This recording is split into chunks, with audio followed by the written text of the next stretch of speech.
Концентрациона влада представува состав на извршната власт кој се формира во вонредни ситуации со консензус на представниците на парламентарните партии. Незината цел е да се стабилизира состојбите во земјата. Тоа е упростената дефиниција. Дека нашите партиски лидери преговараат за формирање на концентрациона влада, потврди лидерот на СДСМ, кој нагласи дека таа ќе ги подготви и спроведе изборите како што е дефинирано со договорот од 2 јуни.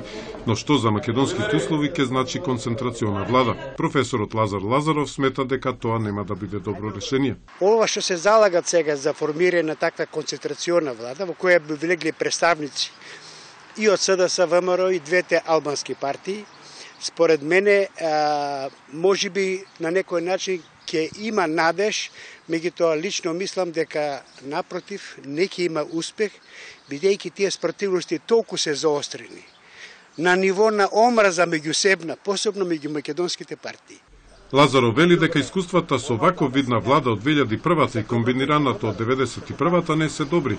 Нагласува дека најсоодветно е француското искуство, каде се формира провизорна, односно привремена влада, во која нема представници од партиите. Актуелната влада на чело со премиерот го загуби угледот и треба што поскоро да се повлече без оглед на тоа како видна влада ќе се договори, вели Лазаров.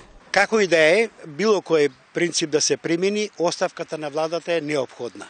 Меѓутоа оставка што порано, да не се чека 3 месеци пред ова избори, туку уште сега да се поднесе оставка.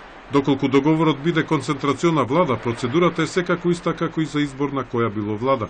Треба да гласаат мнозинството пратеници во собранието, а тоа значи дека опозицијскиот блок на СДСМ, како и што веќе е договорено со еврокомесарот Хан, да се врати во собраниските клупи.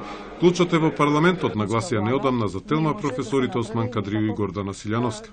Парламентот е политички орган. Ниту еден друг орган не е легитимен да изврши избор на влада, а таа да биде легитимна, законита, уставна. Без оглед каква ќе биде владата, таа ќе има политичка, ќе има одговорност пред парламентот. И ниту една влада, како сакате наречете ја и ставете придавка, не може пак никому да не одговара. На изборот на концентрациона влада треба да му претходи договор на партиите за тоа кој ќе биде на незиното чело.